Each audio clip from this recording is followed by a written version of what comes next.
Hey, what is up everybody? So today I'm getting personal. My daughter contracted coronavirus. Luckily she is better now, but now my husband has it. This is where the sad face emoji goes. I want to talk to you today about how I've managed so far to escape from getting it, what our home treatment plan has been, and how we set up our apartment to keep 6 feet apart. I'm Risa Morimoto, your host, and you're watching Modern Aging, where we chat about innovative and holistic ways to optimize our health and well-being as we age. If you click on that little red button below that says subscribe on it and that little bell next to it, you'll be sure to be notified whenever a new episode is uploaded. Be sure to check out our website at thisismodernaging.com to get the news of our latest and upcoming programs.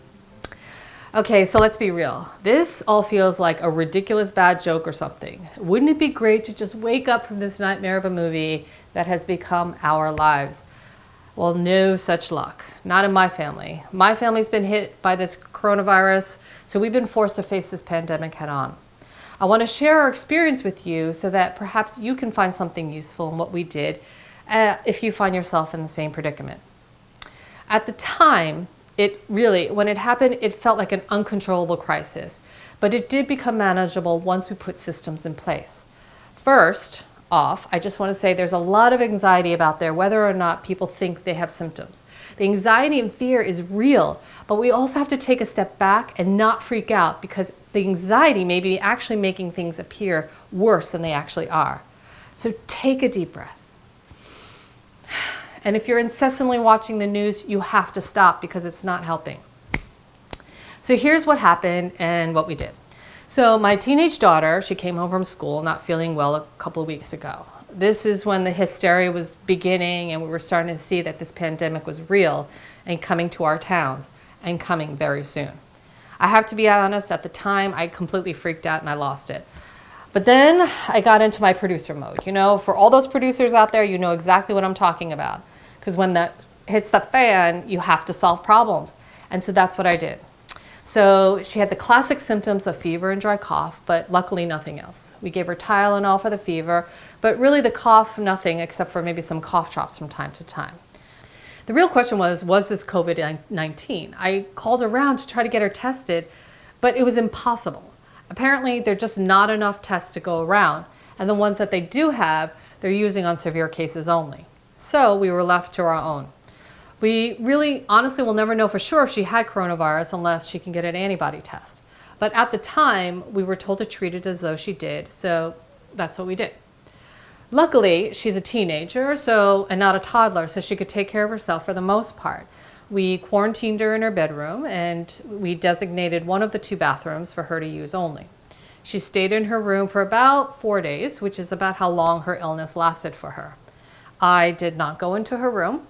Anything that she needed, I put by her door. Her meals were brought to her in her room. I was the only person to touch the tray. I washed my hands like crazy. I wore a mask, and so did she if we had to interact at all. It was honestly very tough for her to stay in her room, of course. But then she got to set up her computer so she could watch Netflix, which normally we would not allow. But because we did, life became a little bit more bearable for her. Once she started feeling better, she was allowed to come out of her room as long as she was careful what she touched. She washed her hands a lot and she disinfected whatever she touched. She wore a face mask outside of her bedroom, as did I, when we would interact. We washed all her bedding and clothes. The CDC now says for those who have had symptoms and not tested for COVID-19 and now feeling better, there are 3 markers you should look out for to determine if they are still contagious. Number 1. They've had no fever for 72 hours. That is without the use of any medicine. Number 2, their symptoms have improved, like if they had a cough or a sore throat. And number 3, 7 days have passed since their symptoms first appeared. If you check off all 3, then the person is probably no longer contagious. My husband's case, unfortunately, has been a little bit different. His virus started with a cough, and then a few days in, he developed a fever with aches and pain. He's been taking Tylenol, but after a few days, his fever is still up and down and hasn't yet broken. He doesn't have much of an appetite, so I'm trying to get him to continue to drink liquids, which is super important to flush out the fever. Also, a neighbor, she just bought us some organic elderberry juice, so I started to give that to him. And I started to drink it too. Elderberries are known to have anti-inflammatory and antiviral properties, so it's really good for colds, flus, and allergies. I'll put a link in the description below if you want to check it out. Luckily, neither my daughter nor husband have had a sore throat, but it is something that I suffer from time to time.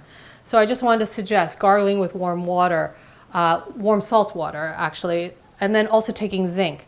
Zinc you don't want to take on an empty stomach because it can upset it, but tea, fresh slices of ginger, lemon, honey, awesome, and it helps to soothe your throat.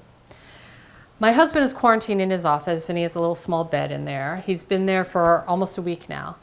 I don't go into his room unless it's to bring him something. And if I do go in, I put on my mask, he puts on his, and I don't hang out there for more than 5 minutes. I've marked flatware and plates, bowls that are strictly for him. We don't share towels, bedding, or anything. The big challenge has been our dog Mimi. She loves my husband and wants to be near him all the time. So I put up a baby gate so she doesn't go into his room, but of course it's hard to do 100% of the time because I'll forget, or I'm in there talking to him and she'll sneak up behind me and jump on his bed. They say that the virus can live on your pet's fur, and whether or not that's 100% or not, I'm not sure, but it does make sense since this virus tends to like to live on surfaces. The other alternative, of course, is that the healthy people don't touch the pets, but that's crazy too. I mean, I put light blankets on our sleeping spots now, just in case, so that way I can wash the blanket and not the entire couch. I've also been giving Mimi baths, not happy about that at all. So I know that I need to get better at keeping that baby gate up. For now, we're taking it day by day. We definitely do not want to go into the hospital. It is a breeding ground for the virus. We are super lucky because the virus is not bad enough where we need hospital intervention. We are doing our best to create a system within our household to keep the healthy people healthy and bring the sick people back to health. And I think this is going to be very common. I can't stress enough how important it is to be eating healthy right now, whether you are sick or not. Whole, real foods, lots of fruits and vegetables. Stay away from processed foods if you can. If you don't cook, there are meal kits you can order, as well as tons of simple recipes online to try. Just try. We've partnered with Splendid Spoon, which is a meal kit delivery company. They have some amazing plant-based smoothies, bowls, and soups. It's perfect because it's nutritious and it's also easy to eat.